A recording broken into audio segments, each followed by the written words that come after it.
Ensuite, le SmackDown du 19 juillet. On a eu quand même En tout cas, moi, le match Andrade contre Carmelo Hayes, Ouais! moi, on dirait que c'est la première fois que je voyais Carmelo Hayes. J'étais comme, bon! Il fait ce qu'il me faisait à NXT, là, il le fait en haut à Ouais, SmackDown. surtout contre Andrade. C'était vraiment un bon mix, là. La chimie était là entre les deux. J'ai vraiment apprécié également là, la créativité des différents mouvements qu'on n'a pas encore vu, on dirait, avec Carmelo Hayes qui est capable Ouais. de nous sortir. Fait, entre autres, un espèce de. Il utilisait souvent le springboard dans le match. Avec Andrade, c'est un bon truc, mais c'est comme Andrade qui est comme penché entre les deux cordes. Mhm. Et là, il part en springboard sur le côté et tombe avec une descente de la jambe, un leg drop, genre. Mais par en arrière, j'avais jamais vu Ouais. un truc comme ça. C'est super bien fait. Super safe également, mais l'impact était là.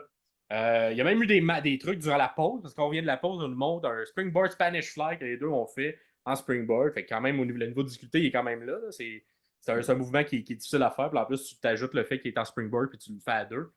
L'histoire également racontée était claire entre les deux. C'était très vétéran versus recru. Fait que les deux étaient très dans le même style un peu high flyer. Ouais. Et tout le long, on sentait l'expérience d'Andrade qui reprenait souvent le contrôle plus facilement et qui, au final, a la victoire. Bon, vraiment un bon match. Ça dure peut-être 10 minutes, mais c'est très athlétique, très high flyer. Puis c'est la Absolument. première fois que je voyais Carmelo Hayes comme ça. Puis l'histoire en plus était claire. Fait que pour un match de semaine comme ça, qui n'a pas vraiment de build-up, je trouve que ça a bien ouvert. Je pense que ça Vraiment. ouvrait la carte. Fait Vraiment, que vraiment. c'est très, très bon. Ensuite, à la suite du match de Tiffany Stratton, ben, il y a comme une intervention à la fin de ce match-là où Bailey est venu détruire la valise de Tiffany Stratton. Fait que, parlons pas de temps du match, mais oh, ça sent le rebrand Ouais. pour la valise. Elle avait un peu de Je pense que ça, c'est le manque d'expérience de la rookie. D'après moi, elle en a dit trop lors de la conférence de presse suivant mon in the bank. Ouais, ouais, D'après ouais. moi, Triple H aurait aimé ferme ta gueule parce que c'est notre plan, mais même si on te l'a dit.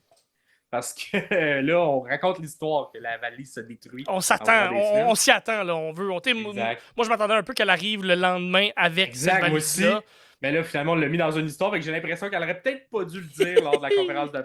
presse. Mais là, bon, comme on est des sommeliers, on a tout écouté, fait qu'on le savait déjà que le rerun arrive. Fait que là, clairement, il s'en vient. Ouais. On l'a pas encore vu, la nouvelle valise, Mm. mais j'ai l'impression qu'elle va être très belle. Parce que, ouais. Également, un bon petit match Cody et KO. KO qui fait son retour parce que là, il fallait que quelqu'un remplace Randy Orton qui la semaine d'avant était blessé. Et qui d'autre Ouais. que Kevin Owens qui revient après avoir pris quelques pauses pour sa maman Mhm. contre 8 on Town Under. Et de ce match-là, moi, c'est la chimie entre Waller et KO que j'ai trouvé superbe dans le match. Oui, vraiment. Les séquences qu'ils ont ensemble, là, c'est super bon. Il y a également un petit bout comédie là, où KO, à chaque fois qu'il sort du ring du côté des commentateurs, il frappe la bouteille de Prime pour parce qu'il a eu genre Logan Paul. Et à chaque fois, Waller, en bon petit cheap heel, il va la reprendre puis il la remet. C'est C'est super niaiseux. niaiseux. Puis genre, plus tard dans le match, t'as genre KO à moitié mort dans le bord du ring. Puis avant de remonter, il fait juste crawl jusqu'à la bouteille pour la topper. Puis il remonte pour aller faire le hot tag. Mais ça m'a vraiment fait rire. Avec des petits détails niaiseux de Kevin Owens qui joue avec le kayfabe, mais bon. Ouais. Et tu sais, on parle souvent à Corey Grave puis Wade Barrett, surtout Corey Grave avec ses bons calls. Là. Et là, il dit souvent là, KO, là, tu peux pas, quand il est en position sur le turnbuckle, là, on peut pas le faire un superplex. Il est unsuperplexable. Ball. L'invention de ce mot-là, je l'ai bien apprécié. Je Oh, le oui. note ici. Bravo.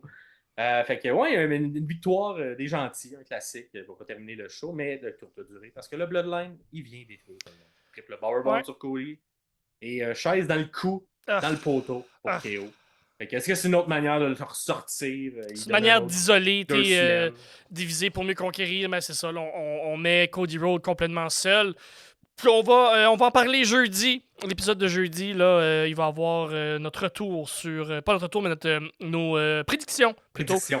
sur SummerSlam. Et on va parler du match qui va s'en venir avec Cody Rhodes et Solo Sikoa. Je pense que c'est une belle histoire qui est racontée.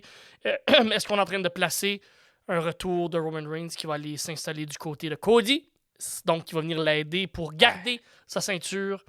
Je sais On va pas. voir. On va voir. On va voir. Moi, je trouverais ça bizarre si on fait Ça ça. pourrait Mais être un Paul peut-être. Heyman qui vient intervenir et se placer du Ouais. côté de Cody.